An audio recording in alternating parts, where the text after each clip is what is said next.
தமிழொலி நேயர்களுக்கு வணக்கம். இன்றைய இரவு நேர பிரதான செய்திகள். முதலில் தலைப்பு செய்திகள். பல்கலை பாகுடிவாதிகளுக்கு எதிராக கொந்தளித்த ஜனாதிபதி அனுர.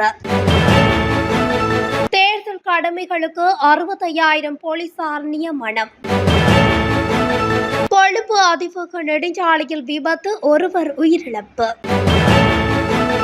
கடவுச்சீட்டு சேவை தொடர்பில் வெளியான அறிவிப்பு. வீட்டின் கூரை மேல் பாய்ந்த முச்சக்கர வண்டி, இருவர் படுகாயம். தகாத முறைக்குட்படுத்தப்பட்ட 14 வயது சிறுமி மற்றும் ஒரு வேட்பாளர் கைது. நாடு முழுவதும் 4,000 தேர்தல் கண்காணிப்பாளர்கள் பேரல் நடவடிக்கை. 2 உயிரிழப்புகள் குறித்து குற்றப்புலனாய்வு திணைக்களம் விசாரணை. தொடர்பான விரிவான செய்திகள். இலங்கை பல்கலைக்கழகங்களில் புதிய மாணவர்களை கொடுமைப்படுத்தும் நடைமுறையை ஜனாதிபதி அனுரகுமார திசாநாயக்க கடுமையாக கண்டித்துள்ளார்.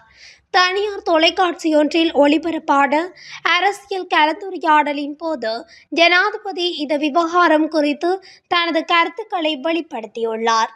புதிய பல்கலை மாணவர்களை கொடுமைப்படுத்துவது ஒரு காலாவதியான மற்றும் குற்றவியல் நடைமுறை என்றும் நாட்டின் உயர்கல்வி முறையில் இருந்து ஒழிக்கப்பட வேண்டும் என்றும் ஜனாதிபதி வலியுறுத்தியுள்ளார். அதன்போது பேராதனை பல்கலைக்கழகத்தில் மாணவர் அமைப்புகளுடன் முன்பு நடத்திய கலந்துரையாடல்களை நினைவு கூர்ந்த அவர், மற்றொரு மாணவரை துன்புறுத்தவோ அல்லது தீங்கு செய்யவோ யாருக்கும் உரிமை இல்லை. மூத்தவராக இருப்பது ஒரு புதிய மாணவரை துஷ்பிரயோகம் செய்ய அதிகாரம் அளிக்காது என்று கூறி தனது நிலைப்பாட்டை தெளிவுபடுத்தியுள்ளார். சப்ரகமுவ பல்கலைக்கழகத்தில் 2ஆம் ஆண்டு மாணவர் ஒருவர் தொடர்பான துயர சம்பவம் தொடர்பாக கருத்து வெளியிட்ட ஜனாதிபதி அனுர, இந்த சம்பவம் கடுமையான விமர்சனங்களை தூண்டியுள்ளதாகவும் அது குறித்த விசாரணைகள் இடம்பெற்று வருவதாகவும் தெரிவித்துள்ளார்.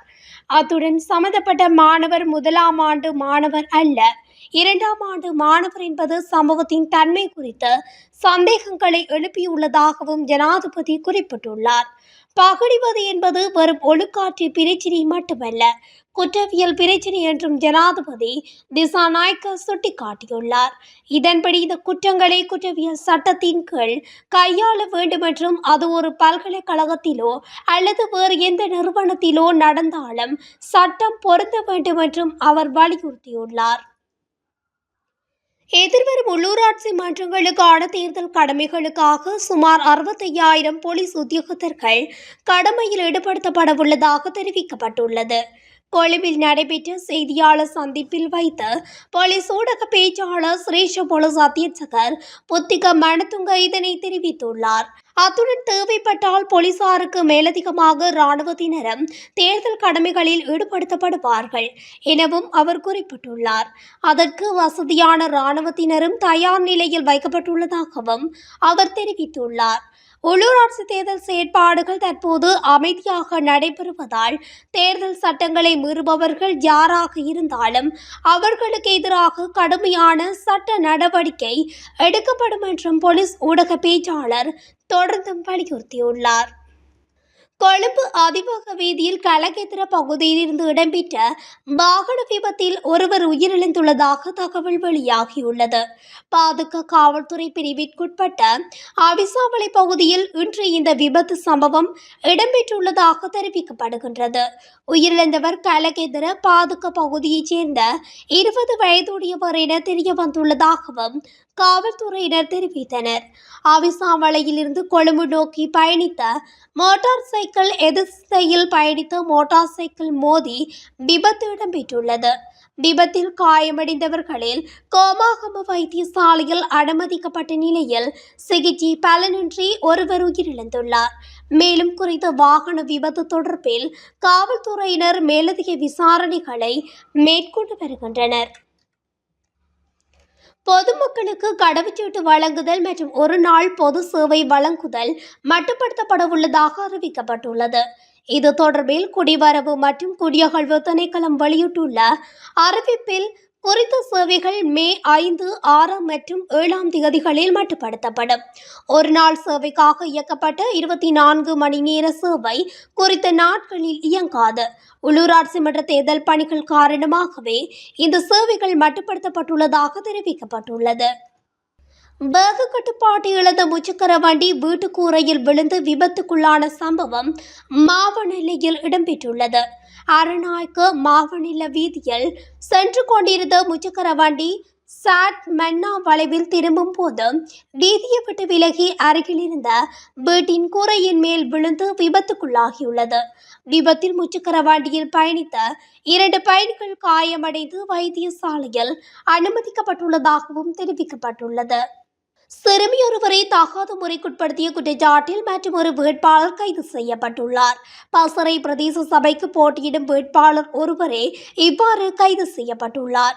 14 வயதுடைய சிறுமியை தகாத முறைக்குட்படுத்திய குற்றச்சாட்டிலேயே குறித்த நபர் கைது செய்யப்பட்டதாக பசறை காவல்துறையினர் தெரிவித்துள்ளனர்.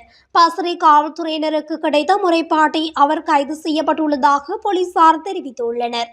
மேலும் இது தொடர்பில் விசாரணைகள் நடத்தப்பட்டு வருவதாகவும் காவல்துறையினர் தெரிவித்துள்ளனர். சிறுமியொருவரை தகாத முறைக்குட்படுத்திய குற்றச்சாட்டிலே இவ்வாறு கைது நடவடிக்கை இடம்பெற்றுள்ளது. லக்கல பிரதேச சபைக்கு போட்டியிடும் வேட்பாளர் ஒருவரே கைது செய்யப்பட்டுள்ளார். குறித்த நபர் நடைபெறவுள்ள உள்ளூராட்சி மன்ற தேர்தலில் லக்கல பிரதேச சபைக்கு போட்டியிடவுள்ளார்.